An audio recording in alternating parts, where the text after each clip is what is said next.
So it looked like, short of a miracle, that you can say goodbye to your country. Because even if you run to Texas, to all the states where white people are living now, they're going to move there too. There's nothing to stop them because you're on the run. When you're on the run, the ones that are defeating you will run after you. They're not going to stop until you're down and out. I'm just saying, it's a spiritual battle. It's a warfare between good and evil, right versus wrong. It's not about the color thing. This so-called Christian author and writer for the Christian magazine, Touchstone magazine, a guy by the name of Leon J. Potos, he wrote this article on integrating anger into a virtuous life. You can't have a virtuous life if you have anger. Every person, every human being who has anger is miserable. They're not happy. So you can't have a virtuous life and have anger. So do not integrate anger into your life. It's not going to make it better. It's going to make it worse. If you doubt me, look at the blacks. They're angry. They think that they're angry at white people. They think that they're angry at America. But really they're angry because they have failing parents. No fathers to guide them. And then they've been brainwashed and dumbed down by the black race hustlers, the so-called civil rights leaders and all that. And they believe that they're mad at America, but they're not. But they're so angry they can't see. So anger does not work. This guy writes that many Christians have a false understanding of the nature and role of anger. I understand the nature and role of anger. The nature and role of anger is to destroy you, your family, the cat, the dog, the grass, the paint on the house. That's the nature of anger. And all people, anyone who has anger cannot be trusted because Satan is their daddy and they would turn on you at the blinking of an eye. And then they would, when they're not mad at you, they see you the right way. As soon as they become angry, they see you in a dark way. They'll make up stuff. They'll say things that's not true. And it'll be them that's angry and in their heads and can't see, but they don't realize that. They will pretend that it's you. Look at the children that are being destroyed by the mothers and grandmothers of the children. Once in a while, you find a beta father who has a woman's nature and he would destroy. That's rare. But look at the children are being destroyed by the mothers because the mothers are angry. And it doesn't have to be that way because if the mothers were raised close to their fathers or overcome the anger by repenting, they don't have to destroy their children. And once they make the children angry, they never let go. They hold on to them until they die. You just have to die. They'll follow them around. They'll live with them. They'll destroy their relationships. They'll destroy their children. Oh, bring your little babies to grandma. Grandma wants your children. Because grandma wants to destroy your children like she did her own. Anger is not good. Anger is of evil. That's why you must be born of love. So this Christian writer, are you trying to get him on the show, Nick? This Christian writer is, we try to get him on the show, but he's blind. He might mean well because that's all he knows. Most Christians believe that you can be of God and still have anger because they have not become sons of God.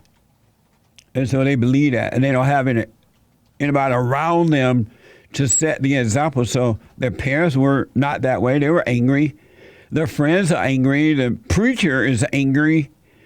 And so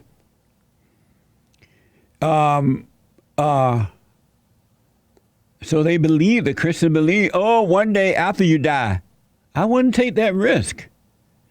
Because if you drop your body in anger, I don't think you're going to go. I don't know. But I doubt if you're going to go where you think you're going. Then you have to, at your funeral, people have to get up and lie about you at church. Oh, he went to heaven. He was angry, but he went to heaven. They have to lie on you. It's amazing. He goes on to say, so he said, many Christians have a false understanding of the nature and role of anger. It is seen as something negative, something that a Christian should not feel. I don't know too many Christians that don't feel, who think that they should not be angry. I don't really know any. There are some now that are waking up and overcoming anger, but most Christians believe you can have anger. You could be of God and still be of the world. No different than a non-Christian. He writes, the emotions that are suppressed are hatred and anger.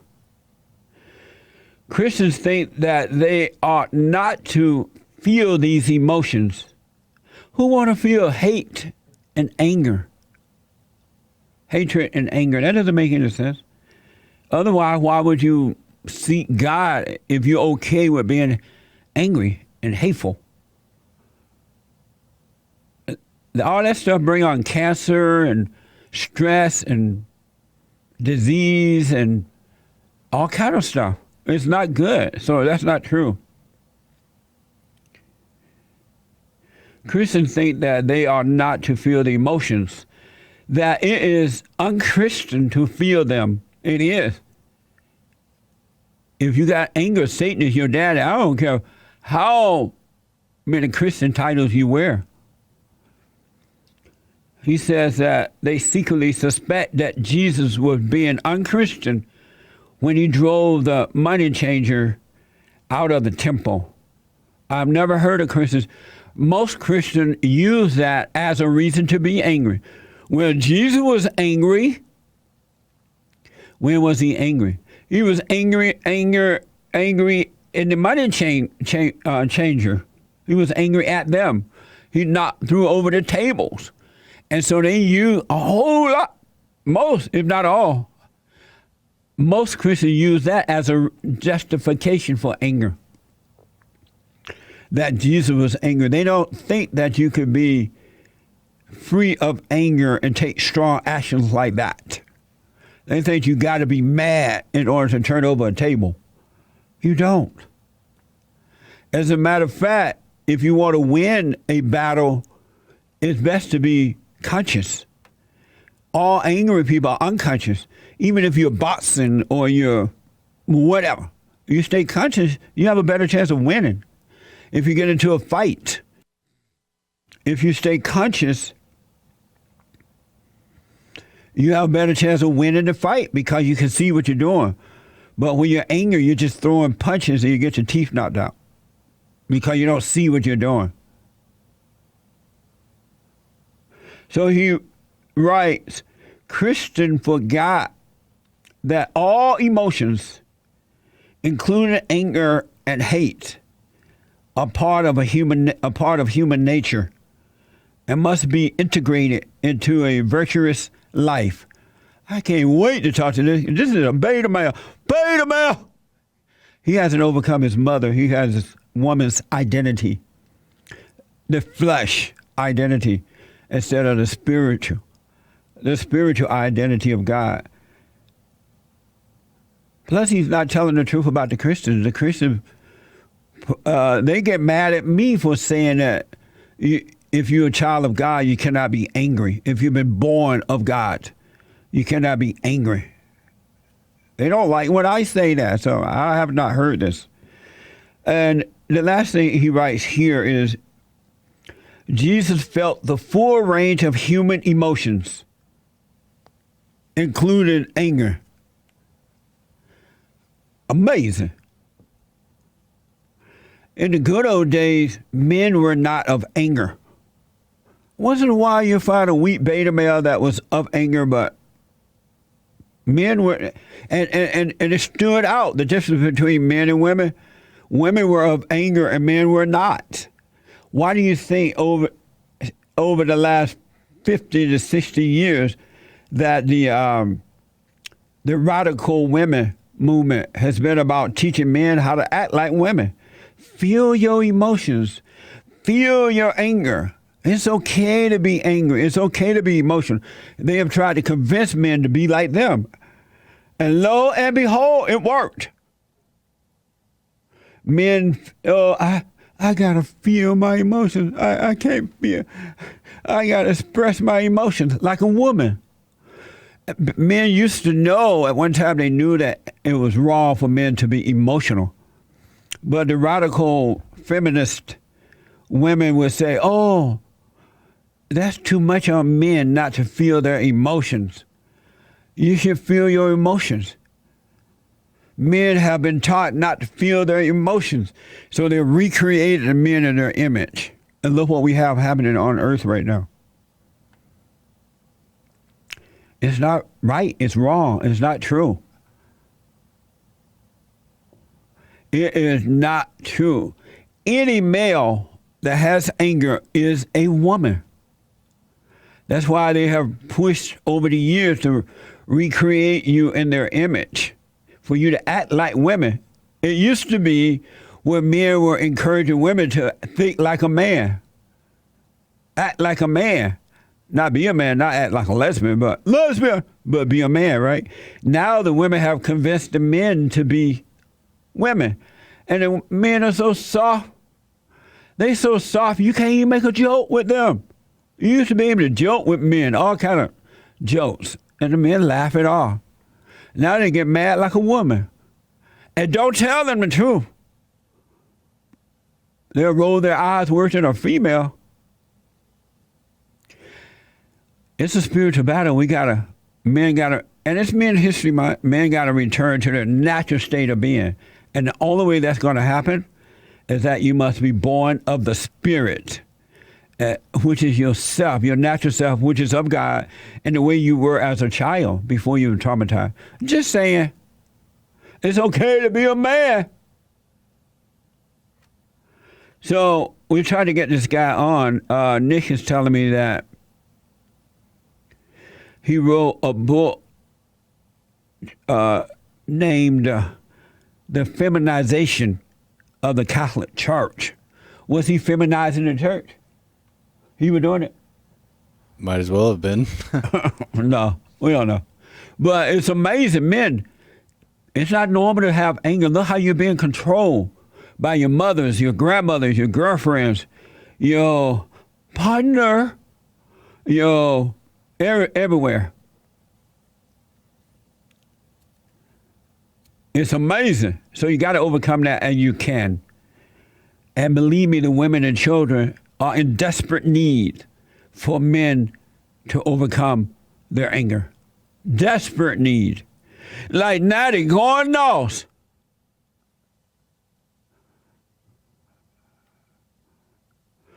Amazing. The hate report guy is telling me that in movies, often the hero is a tortured or distraught or depressed man. Ever since even the 60s with rebels without a cause. I remember the movies when the men were not John Wayne and Mr. Dillon and Wide Earth and all those were tough guys. And now James is right. The men, I don't watch much movies anymore, but they're depressing. They're not worth watching. Everybody a girl.